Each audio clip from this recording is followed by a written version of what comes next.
I am the founder of Code Liberation Foundation, a 501c3 in the U.S. that works to promote women and non-binary individuals in the STEAM field to make creative works. And I also am a lecturer at Goldsmiths in independent games and playable experience design, which is an MA I created and I run. So that's what I do. And I came here to IndieCade to speak on a panel with Sherry Hess about making and how maker culture has intersected with video games over the last 7 or 8 years. I use video games to bring people into closer physical contact and to get them to reconnect with each other in the physical world. That's how I use the medium. I made a game recently called Bot Party, and it's a game about holding hands. So it has different game modes, and in one of the game modes you work with a group of people to hold hands at different times, and the idea is that it fosters intimacy and interconnectivity, and it brings you a little bit closer to the people that you don't know and sparks conversations. I feel like people are really disconnected, and we spend a lot of time looking at technology to kind of be further apart from each other, even though we're really close online. And I wanted to take that online experience and kind of embody it in a physical network and have people form connections in that physical network, and that was my inspiration for the game. I think had I not been a creative first, I would have had anything to lecture about.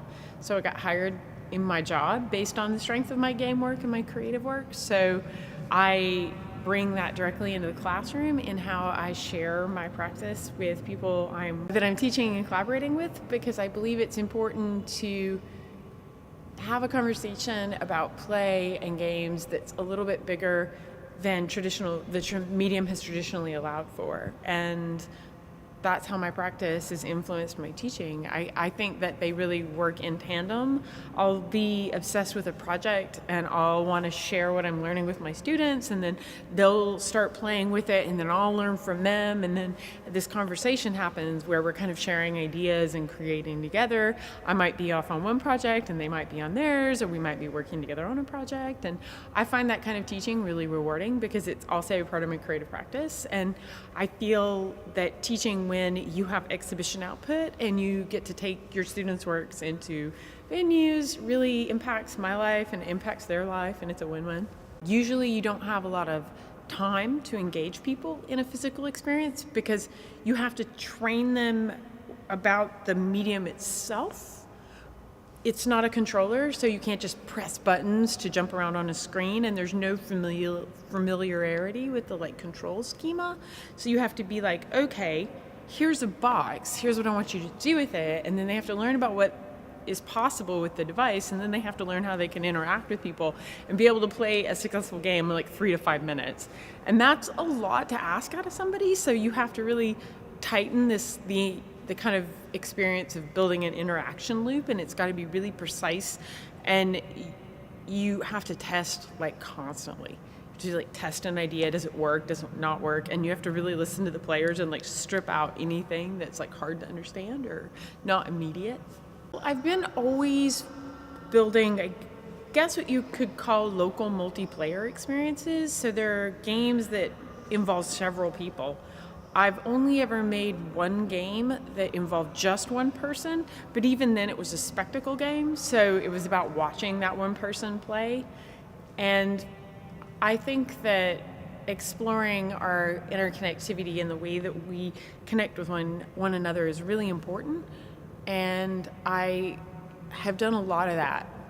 In future, I hope to get larger funding to do more of it, on scale.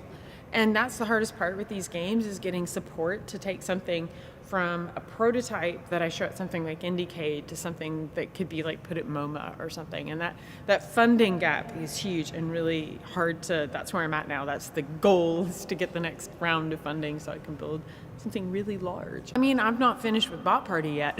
Okay. I see a lot. We just ported it to Bluetooth, which I'm really excited about.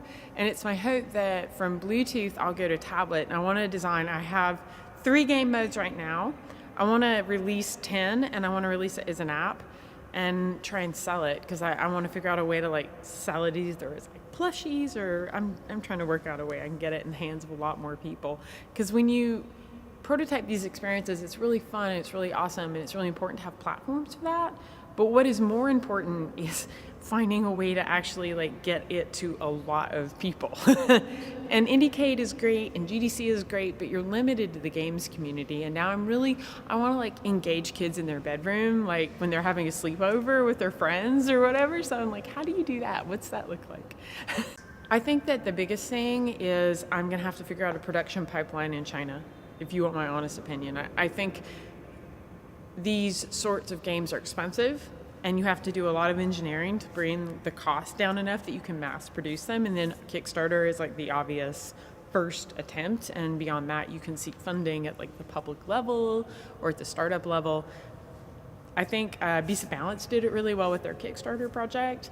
It's constantly a battle to like work out a medium for selling physical games. It's not an immediate path to market.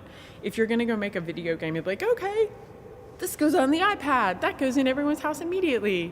In this situation, you've got, okay, it's a board game or a physical game or an installation-based game that you're trying to get through into people's houses with an iPad component. So it's got like a different proposition. I'm to that same point with collaboration, where now I'm like thinking, how do we have a larger impact and go to the next level with it? Because we've done a lot of teaching, and I feel like we've had a huge impact in helping women make video games around the world, and that is undeniable at this point. I think our track record speaks for itself.